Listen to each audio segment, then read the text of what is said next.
So picture this, it's 1774, and America isn't even a country yet. What you've got are 13 separate colonies, and honestly, they each kind of do their own thing. But something's about to go down in Philadelphia that will change everything. This is the story of the First Continental Congress, the moment these 13 rivals started to think and act as one.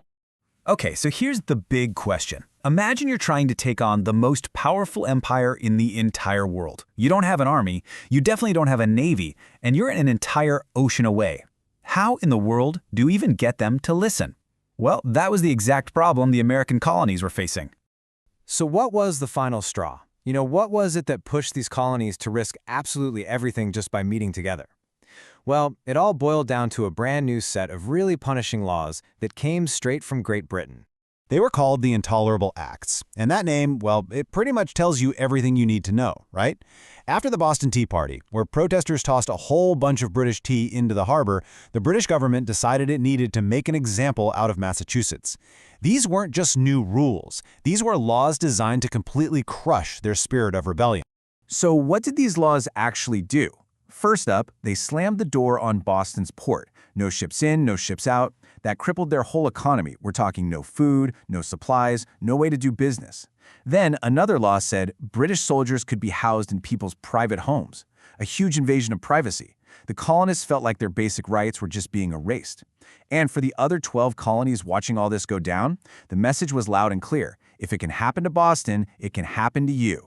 And that fear, well, it lit a fire under them. It forced these colonies, which were usually more like rival sports teams, to think about doing something radical, actually working together. But the real question was, could they pull it off? To really get how massive this challenge was, you have to realize these colonies were basically like different little countries. They were always arguing over land, competing for trade, and they had different economies, even different religions. So the idea of all of them finding common ground and speaking with one single voice, that was a huge, almost impossible leap. And then, right in the middle of all this, a delegate from Virginia named Patrick Henry stood up and said this. Just think about how revolutionary that sounds for a second. He was saying that his identity as an American was now way more important than his identity as a Virginian.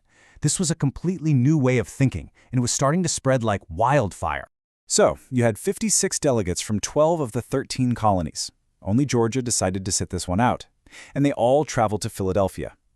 This group included some soon-to-be famous names, like George Washington and John Adams.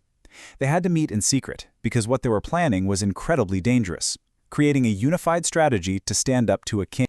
Okay, so what was their big plan? Well, it had two main parts.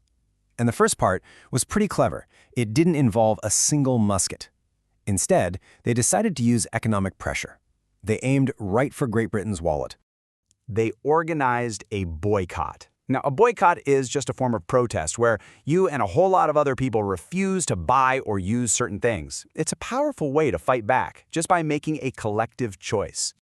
Their strategy was simple, but it was powerful. Step 1, all the colonies would completely stop buying British goods.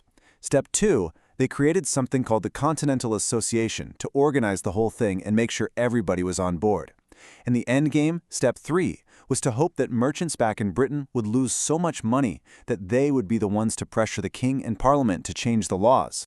But look, a boycott alone wasn't enough. They also had to make it crystal clear why they were doing all of this. So they decided to write a formal letter and send it directly to King George III himself.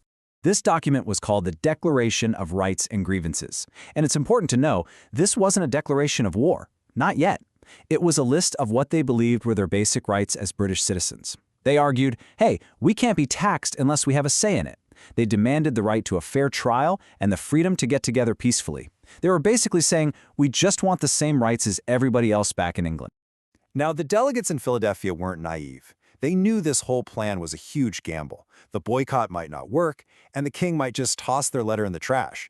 So they also had to get ready for what might come next. And this is where the idea of a militia comes in. So what's a militia? It's not a professional army full of career soldiers. It's a force made up of regular people, farmers, blacksmiths, merchants, who get trained to fight in an emergency. The Congress told every colony they needed to start organizing and training their militias.